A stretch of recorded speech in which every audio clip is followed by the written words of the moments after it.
오늘 또 그대의 최고의 날입니다. 임은미 선교사 묵상입니다. 2023년 8월 23일 수요일 최고의 날. 낙심될 말은 하지 않도록 도와주옵소서. 민수기 32장. 우리가 할 수 있는 고백 중 참으로 멋있는 고백이 나는 예수님 한 분만으로 충분히 만족합니다. 이건 아닐까? 워치먼 니라는 분은 이런 말을 하였다. Unless you are satisfied with Jesus alone, you cannot be satisfied with anything else. 한국말로 번역한다면 당신이 예수님 한 분만으로 만족할 수 없다면 세상 그 어느 것으로도 만족할 수 없습니다. 나는 정말로 예수님 단 한 분만으로 만족한가? 어제 아침엔 일어나니 그 전날 엉덩방아 찌은 것으로 인해 똑바로 걷고 그리고 허리를 굽히는 일이 무척 힘이 들어졌다. 그러니 이전에 그냥 허리만 아팠을 때가 얼마나 감사하던지 당연히 여기던 일들에 대한 감사는 우리가 몸이 아프면 더 깨닫게 되는 것 같다. 이번 컨퍼런스를 다 마치기까지 나는 그다지 사람들에게 칭찬의 이야기를 듣지 못했다. 수고했다. 라는 말을 이번 컨퍼런스에 오신 어느 어르신께 인사말이라도 들을 만한데 말과 칭찬을 아끼시는 분이신지 그런 말 한마디도 하지 않으신다. 떠나시는 날 공항에 가시기 전 안녕히 가시라고 다시 한번 감사한 마음을 이야기했더니 그때 딱 한마디 하신다. 수고 많았어요. 3박 4일 컨퍼런스 하는 동안 한마디 칭찬도 수고했다는 말씀도 안 하셔서 덕분에 어제 아침에 아주 귀중한 것을 생각해 보게 되었다. 나는 정말 예수님 한 분만으로 충분히 만족한가? 그 의미를 이번에 겪은 아주 전략된 칭찬과 격려의 말 덕분에 생각해 보게 된 것이다. 내게 일어나는 모든 일들은 100% 나를 사랑하시는 하나님의 완전한 계획들 안에서 허락된 것이라고 나는 믿는다. 나는 예수님이 해주시는 칭찬으로만 충분히 만족한가? 나는 예수님이 해주시는 위로 딱 하나만으로도 충분히 만족한가? 나는 예수님이 해주시는 격려 딱 하나만으로도 충분히 만족한가? 나는 평소에 예수님 한 분만으로 만족할 수 있다. 그 신앙 고백을 하는 편인데 이번에 내가 그렇지 않을 수 있는 사람이구나 하는 것을 생각해 보게 된 것이다. 귀한 레슨이었다는 생각이 들어서 감사. 원래는 컨퍼런스 마치는 아침에 오시는 한국 손님들과 함께 집으로 돌아오기로 했는데 컨퍼런스 마치는 날 밤 주님이 나에게 손님들 먼저 보내고 하루 더 나에게 남아있으라는 마음을 주셨다. 그리고 주님이 어떤 일을 나에게 드러내 주시겠다는 마음을 주셨다. 그리고 주신 성경 말씀은 아나니아라는 사람이 땅을 팔고 그 값을 사도들 앞에 갖고 올 때 얼마를 자기의 것으로 숨기고 갖고 온 땅값이 자기가 받은 전부였다고 말을 하여 사도를 속이는 성경 말씀을 떠오르게 하셨다. 그리고 성경 말씀에 내가 나의 종에게 내가 하고자 하는 일을 숨기겠느냐? 라는 말씀을 생각나게 해주셨다. 그 말씀의 배경은 하나님이 소돔과 고모라를 멸망시키려는 계획을 가졌을 때였고 그 일을 하나님의 종인 아브라함에게 숨기겠느냐? 하는 그런 뜻의 말씀이다. 나는 내가 왜 하루를 더 컨퍼런스 숙소에서 묵어야 하는가에 대한 궁금증이 있었는데 그 다음날 하나님이 나에게 드러내 보여주신 것이 있었다. 내가 하루 일찍 떠났더라면 내가 알지 못했을 일인데 하나님이 그것을 드러내어 보여주신 것이다.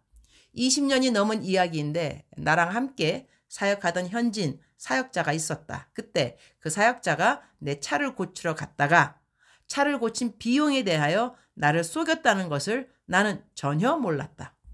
그런데 둘이서 어디를 가다가 정말 우연찮게 그 사람이 나를 속인 것이 드러나게 되었다. 이 이야기는 내 묵상을 20년 넘게 읽은 분들은 기억하고 있는 내용일 것이다. 그 현지인 사역자는 자신이 나를 속인 것이 발각되자 나에게 자기가 아닌 다른 사람인 것처럼 가장하고 그리고 그 사람이 모슬람인 것처럼 여기게 하고 나를 죽이겠다는 협박을 해왔다. 자기가 나를 속였는데 정작 속임받은 사람이 나의 생명을 위협하면서 협박을 했던 것이다. 어제 하나님이 나에게 드러나게 해주신 부분을 내가 어떻게 해결해야 하는지 지혜를 간구하도록 해야겠다. 그리고 얼마 전 묵상하면서 경솔하지 않는 말, 대한 삶의 적용이 있었는데 이번 일에 어떻게 하면 내가 경솔하지 않게 이야기하고 모든 일들을 지혜롭게 처리해야 하는지 주님이 도와주시기를 기도한다. 하나님이 드러내 주시겠다고 말씀하신 것이 감사하고 주의 종들을 사람들이 편하게 속이지 못하도록 알아야 할 것들을 환경을 통해 알게 해주시는 것을 감사해야겠다. 민수기 32장 7절. 너희가 어찌하여 이스라엘 자손에게 낙심하게 하여서 여호와께서 그들에게 주신 땅으로 건너갈 수 없게 하려 하느냐? Why do you discourage the Israelite from crossing over into the land the Lord has given them? 낙심하게 하여서 라는 말씀이 마음에 와 닿는다. 영어로는 discourage 라는 단어가 사용되었는데 그 뜻은 용기를 꺾는 이렇게 번역할 수 있겠다. 우리는 관계를 맺고 있는 사람들에게 대화를 하면서 산다. 대화의 내용을 살펴볼 때 나는 내가 하는 말로 인하여 사람들이 낙심 내지는 실망하게 하는 일들이 없는가? 어떤 말들이 듣는 이의 마음을 낙심하게 하는 것일까? 무엇인가를 하려고 열정을 갖고 그 계획이나 꿈을 말하는 사람에게 낙심이 될 만한 반응은 어떤 반응일까? 너무 기쁜 일이 있어서 그 기쁜 일을 두서없을 정도로 흥분하면서 말하는 사람에게 낙심될 만한 반응은 어떤 것일까? 마음이 아프다고 슬픔을 토로하는 사람에게 어떠한 반응이 그들의 아픔을 더하게 하는 반응일까? 주님, 오늘 또 최고의 날입니다. 주님 한 분만으로 충분히 만족하기를 기도드립니다. 그러려면 더욱 주님의 음성에 귀를 기울이며 살아가는 하나님의 종이 되어야 할 것 같습니다. 내가 다른 사람들의 말로 인해 낙심되는 때가 있다면 그것이 반면 교사가 되어서 나는 그런 말을 남들에게 하면 안 되겠다 하는 것을 배울 수 있도록 도와주옵소서. 사람마다 같은 말과 같은 환경에서도 천차만별 다른 반응을 할 수는 있을 것 같습니다. 모든 사람에게 다 맞추어 대화하고 반응하는 것이 쉽지 않지만 그러한 것이 성숙한 사람들이 할 수 있는 일일 터이니 제가 제 나이에 맞는 성숙함이 있기를 기도드립니다. 오늘은 기술학교 졸업식이 있는 날입니다. 400명이 넘는 숫자가 졸업을 하고 손님으로는 2,000명가량이 온다고 하네요. 청소년들의 범죄하는 일에 바쁘지 않고 기술학교를 통하여 기술을 배우고 또한 성경을 배우는 기회를 그들에게 줄 수 있도록 도와주신 하나님 감사드립니다. 졸업 후 모두 다 자신들에게 알맞는 직장을 구하도록 도와주시고 어느 곳에서 일하든지 간에 그곳에서 빛과 소금의 직분을 넉넉히 감당하도록 도와주옵소서. 오늘은 리무르의 소망을 이라는 야외 부흥 성회 이틀째 날입니다. 투르카나에서 사역하시는 강성영 선교사님이 오늘은 설교를 하십니다. 성령의 두루마리 입혀주실 것을 믿습니다.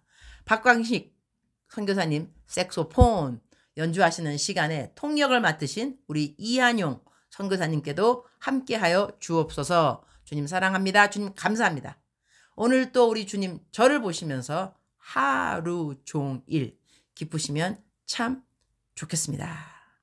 사랑하는 그대여, 사랑하는 그대여 출석 부르고 있습니다. 대답하셔야죠. 사랑하는 그대여, 사랑하는 그대여. 오늘 또 어제나 오늘이나 내일이나 동일하게 그대를 사랑하시는 하늘의 우리 아버지께서 그대를 이렇게 부르십니다. 사랑하는 나의 딸아, 사랑하는 나의 아들아. 하나님 앞에 나아올 때에 하나님께서 기뻐하는 마음은 우리가 낭망되는 그러한 모습들이 아니고 기쁨, 감사, 기대감, 믿음이 충만한 그러한 마음이라고 생각되어집니다. 우리가 부모가 되고 난 다음에 자녀를 키울 때 자녀가 구석 어디에 쭈그리고 앉아서 울고 있고 그리고 너 왜 그러니? 라고 물어도 대답도 안 하고 슬퍼 보이고 이러한 자녀를 보게 되는 부모의 마음이 기쁜 부모는 아무도 없을 것입니다. 하나님께서 우리 보실 때 우리가 기쁨이 없어졌고 실망이 되는 일 때문에 벗어나지 못하고 계속 눌리고 있고 어디로 도망가고 싶어하고 우리 사람들의 말에 잠수한다 그런 말도 있더군요. 잠수 탄다라고 하나요? 잠수 타는 그러한 자녀를 보고 있을 때 우리 하나님 아버지의 마음이 기쁘지 않을 것입니다. 당연히. 그렇다면 우리가 언제 마음이 낭망될까요? 이웃에게 낭망되는 말을 들었을 때 그럴 수 있겠죠. 그렇다면 우리가 하나님을 기쁘게 하는 또 하나의 방법은 하나님이 사랑하시는 하나님의 자녀들이 내가 하는 말로 인하여서 낭망하지 않도록 하나님 저에게 지혜를 주옵소서, 그렇게 기도하는 것이 좋은 기도가 되겠지요. 그런데 우리가 또 누구에게 낭망되는 말을 한다 할지라도 그것이 고의가 아닐 때도 있습니다. 누군가 무심코 던진 돌에 개구리가 맞아 죽는다, 그러한 속담도 있는 것 같은데요. 우리가 무심코 한 말 때문에 그 누군가가 낭망될 수도 있는데 우리가 그런 것까지 다 책임질 수는 없겠죠. 우리는 완전하지 않으니까요. 그러니까 우리가 조심하면서 사는 것이 좋을 것 같고, 그리고 또한 누군가 나에게 낭망할 만한 말을 했다 할지라도 우리가 낭망하지 않는 것도 하나님을 기쁘게 하는 것이 아닌가 합니다. 우리 중에 완전한 사람은 아무도 없습니다. 서로에게 낭망되는 말 하지 않기를 서로 노력하고, 또한 혹시 내가 낭망되는 말을 들었다 할지라도 낭망하지 않기를 기도하는, 양쪽으로 지혜롭게 기도하는 것이 필요하다고 생각되어집니다. 사랑하는 그대여 사랑합니다. 사랑하는 그대여 축복합니다. 오늘 또 그대의 최고의 날입니다.